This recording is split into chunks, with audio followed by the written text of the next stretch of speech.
We're back in the studio with the boys, where the meat meets the metal. Come on, you apes! You want to live forever? Come on, you apes, you want to live forever? Have you been playing Helldivers like the rest of the world? We're gonna check the movie that started all those vibes with Starship Troopers. Whoa! How the heck did they do this? Crazy upside down VFX. His shirt is being pulled down, so he's on wires there. And we will be looking at some of the hidden VFX in Barbie that are causing quite a stir. That's what I meant, yeah. This isn't your typical home flipping show. I'm gonna show you guys a clip from The Curse. Funny show, it's really cringy, maybe a little long, could be a little shorter. But the last episode though, total right turn from the rest of the series. I was actually befuddled as to how they did this. VFX artists, go. Sick 'em. Okay, I'm just gonna throw it up to you and you drop it down to me and just dangle it so that I can grab the other end. Sure. Okay. Sure. Go. Oh. Go. Okay. Okay, I just want to get down. It's hard to tell which way the gravity's working up there. Get ready for this. This is it. What? Wow. Oh God, are you okay? Whoa. Come on. Whoa. Wow. Oh, that's fun. That's fun. Isn't this kind of crazy? Yeah, it's really cool. As, maybe, as a VFX artist, you watch it and you go, okay, I have a feeling of like what they're doing here and how they're pulling it off. But then every once in a while, there's a shot where you're like, okay, hold on, how did they do that? Because there's a few ways you could do it. I don't know, I'd like to get your thoughts on this. My first thought would be, okay, they're holding on to something for reference, and it's a CG towel that is tethered between the two. Yeah, well, you're kind of like, where's the line? Yeah, that's the. Just like, I'm trying to watch his shirt. Which way is gravity? Like, gravity's pulling his shirt upwards there, Yeah. right? It has to be. Yeah. But there's other shots we can see gravity pulling his shirt down towards the bed. So like, she throws this up to him, but like doesn't like fall against him. His shirt is being pulled down, so he's on wires there. Oh, Yeah, it is. Yes, you're so right. He's on wires. So he's tethered to the actual ceiling there. Yeah. Okay, so yeah, this is wire work then. Because no, shirt's going up to the ceiling now. No, yeah, that was reversed. They're doing a comp shot there. That's back and But forth. the towel though, the towel's so good. It's so good. It doesn't make any sense. So I would think CG towel, but then again, real towel, yeah. Wait, hold on, here we go. Wait for it, and there, I don't know. His shirt's being pulled Okay, up. I'll tell you. I gotta tell you guys because it's really, really clever. Niko, did you know that Arthur Toe worked on this? Really? Which is really, really cool. And I saw him posting about it, and I said, hey, Arthur, I watched the last episode. I gotta know how this was done because it's mind-boggling. And, well, he showed me a little video. He showed me a picture. I don't know if I can share it, but I can tell you exactly what's going on here. So you guys are right. There's two sets. One's normal, one's flipped. The shots that you guys are pointing out as really confusing shots are actually just clever misdirections. You're saying Nathan's on a wire. But what if I told you Emma Stone was on a wire? Smart. In all of those crazy shots that you were looking at here where you're like, wait a second, where's the stitch? She's actually upside down. Oh my god. Wow. What a I misdirection. feel like a fool. Yeah, it's the baseline rule of magic, it's misdirection. Exactly. We're all looking in the wrong spot. Exactly. Of course. Wow. So you'll notice here in all the shots where she's static and not walking around, that's when she's on a wire. This one, for example, for sure. She's upside down. She's upside down. Yep. Yeah. Her hair's in a tight bun. Yep, exactly. Yeah. I'm just like totally blown, like shots like this. I'm not exactly sure how they're doing it, but they're probably both on a wire, and we have some shot flippage going. We're going back and forth. Well, here, Nathan is turning his face away from the camera, and I would suspect that every time the actor is doing that, they're the one that's upside down. Yeah. Because of the point that you made, Niko, about the blood rushing to the face. Yeah, the whole upside down face look, Yeah, like you can see his face turn a little bit red there. Yep. So he's keeping it away. That is so clever, man. I love that. That's so thoughtful. Exactly, but we're going. It's the same thing we were saying earlier. We're going back and forth with different techniques, and the best part is they're adding that one extra little technique in there that you're not thinking about or paying attention to. It's so clever. It's so simple and clever and smart, and it's so effective. Like, we watched like 20 minutes of this, and we're just like, the whole time. Like, there's still wonder in the world. Whoa. Niko, you're right. There are still things that are simple, clever, effective, and amazing that still bring wonder into this world. And one of those things is today's sponsor, Ridge Wallet. I do a lot of rugged outdoor work, set work, and just general life experience that has taught me that it's really hard to get a wallet that actually works and doesn't destroy your cards and doesn't destroy itself in the process. And I switched over to them 5 years ago, and I haven't gone back. It's got built-in RFID blocking technology, meaning that no one can steal your credit card numbers while you're just out and about doing things. And it's a great form-fitting wallet, fits in your front pocket, back pocket. Ridge also has the key case, which secures 2 to 6 keys with their tension plate system. It's phenomenal. As part of Ridge's delivery of quality, they offer a lifetime warranty and a 365-day risk-free trial. Now, going on right now, Ridge is having a special 11-year anniversary sale. So all you gotta do is go to ridge.com/corridorcrew to get up to 30% off of your purchase. Okay, guys, hanging upside down, not that great. So let's get back to the episode of React. And Niko, just remember, there is wonder in the world, and it's Ridge Wallet. Whoa! Ugh. You want to see him get out of the house? Yes. Yes, I would love to. We're going to watch the rest of this sequence. If you want to watch it with us, head over to corridordigital.com to see the extended version of this sequence. And it gets crazier.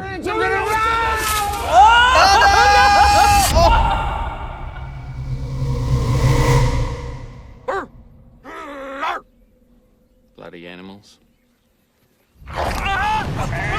I think this is time to talk to you guys about Black Sheep, a 2007 New Zealand film. Way to workshop, hot off the heels of Lord of the Rings. Richard Taylor, looking to do something fun, something a little local, gets a script, reads it late into the night, laughing out loud. Infected zombie mutant sheep. I feel like there's going to be a lot of sheep any second now. Damn, yo, this is 2006 for sure. Oh, right on cue. Looks quite good, actually. That looks great.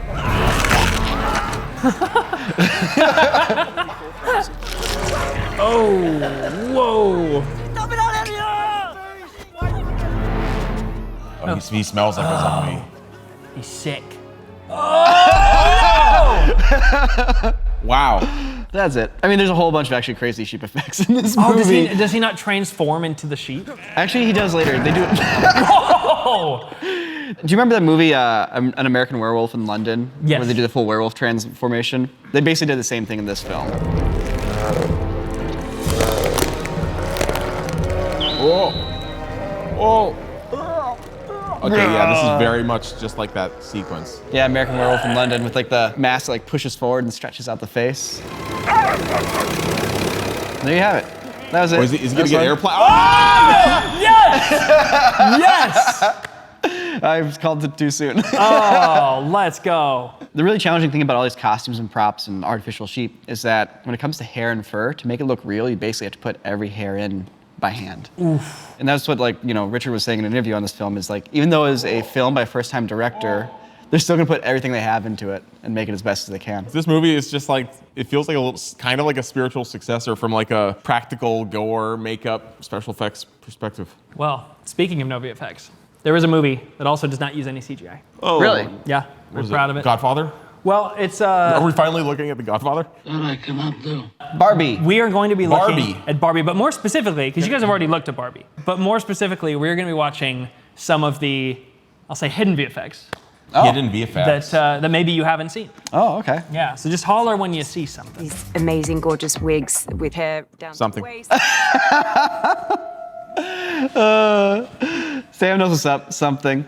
Yeah. Something. Ooh, I think Seal has something there too. You know what's funny? Something. I know what you're talking about. And I've never actually watched the behind the scenes footage since learning of this. But now that I'm watching it, it is painfully obvious. There is a YouTube channel called The Movie Rabbit Hole, and he has started a 4-part series on hidden VFX, right? That you guys should definitely check out, where he takes an immense deep dive into a problem that I wasn't even fully aware of. But there is a 45-minute behind-the-scenes featurette of the Barbie film, and in it, they are keying out all of the blue screen. Holy sh!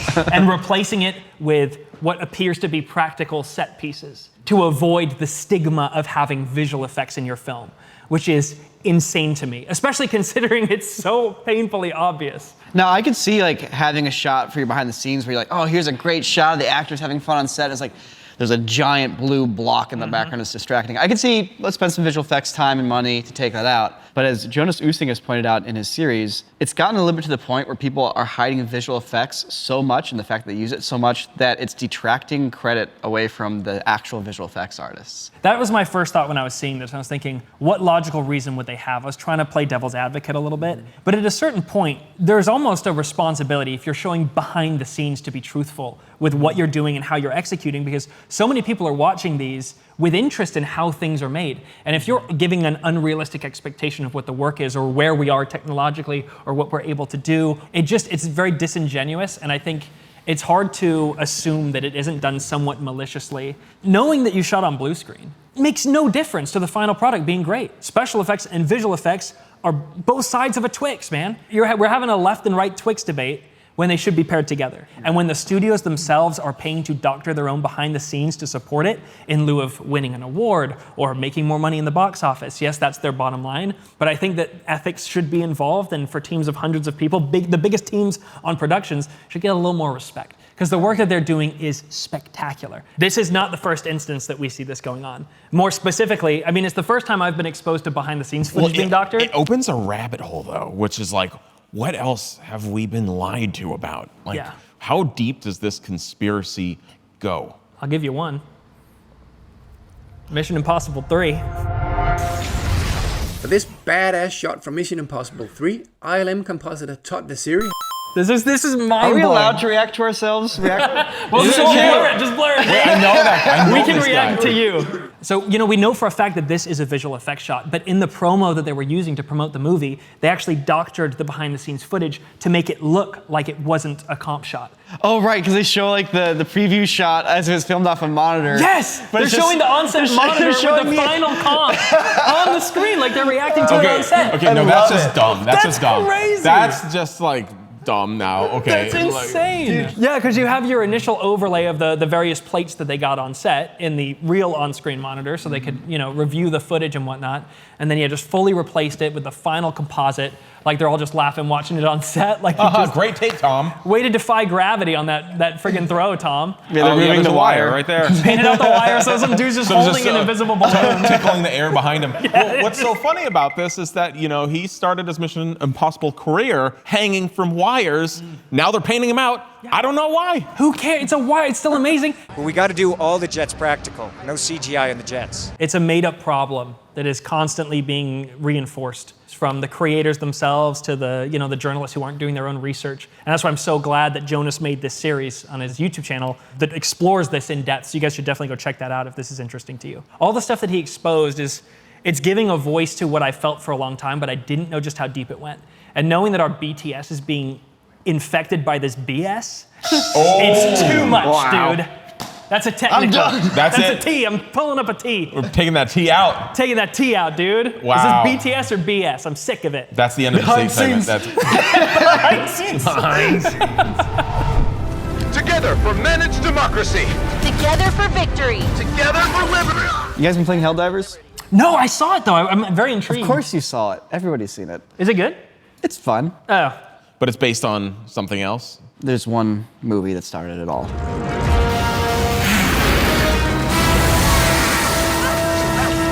Oh my gosh, God, that's right? great.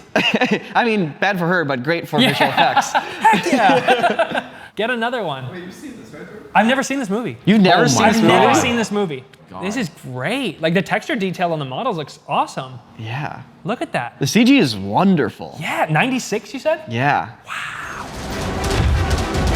Even like the animating that of digital the double, actually, that looks better than Legolas. Yeah, it really does. Only for that one shot. Yeah, well, that's the one we've chosen to pick. We've looked at this movie once before, I believe with Adam Savage, and we looked at one scene, but I do have a fact in my back pocket that I've been sitting on for a long time. Oh. Ooh, it must be making you very uncomfortable. Must be Perhaps quite you should warm. readjust this fact So a long time ago, Sam, myself, Brandon, and Freddie, we shot a commercial for the game Battlefield, specifically Battlefield 3. We hired a pyrotechnician named Frank Pope.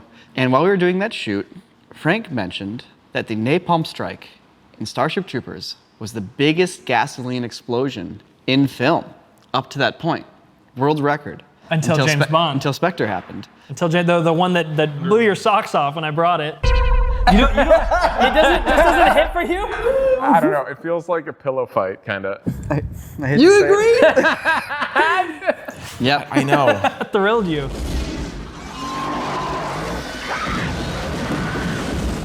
Wow. Yeah. Whoa. That's what Spectre should have looked like. Oh, that's cool, man. Yeah. Look at that. I love the layers of like the white gas and the brown dirt as it comes towards camera. And the thing about like shots like that where it's perspective based, to have that far part work, you need to use so much material, whether it's, gas or explosives. You need to have so much just to fill the frame in the distance. And then once it gets close, you can have smaller explosions, but God, it requires so much gasoline to do that. It's amazing. Yeah. This movie's sweet. This movie's rad. Let's watch a fight scene. Everything you've got. Come on, you hate. You want to live forever? Come on, you apes. You want to live forever? I love this scene. Like, this scene is Helldivers, the game, through this reveal. Gets me so psyched. Oh, shoot. Whoa. You'd never seen anything like this in movies. How the heck did they do this? Give me 96 for crowd sim stuff. Yeah. It's probably just all by hand. It would have to be. But how did they handle that much data in a scene? I don't know. The Individual comping renders all comped? This is so freaking ambitious. This is insane. Yeah. When was oh wow.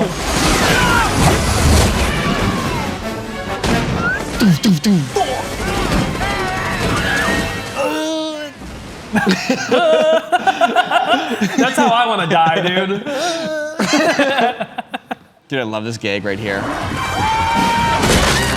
That one right there is amazing. Ooh. And this one right here, where the guy's like, I'm getting out of here. No, you're not. Do you want to see like the shitty modern take on this? Like when you go like, okay, you want to see, you want to see why they have to market movies on practical effects? Because there's a movie that came out that basically is taking direct inspiration from a lot of this. They're doing it a little differently. You're coming for her. And here we go. Here we go.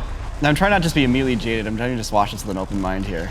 Like, this part's cool so far. I mean, it's very CG-y. Like, there's no people. It's all, video game cinematic vibes. Already, like, way too little gunfire. Like, I need some heavy weaponry. I'm getting, like, 4 or 5 guns. Like, one man with 1 barrel. There's one guy with a 50 cal I need 2 barrels upstairs. per man. I need 2 barrels per man. Per man, I need to Duke Nukem freaking. Seriously. Yeah. Everybody else, listen up. We need you at your defensive positions. Those guns are huge. Those things shoot like 1 million bullets a nanosecond. Yeah, it should be like.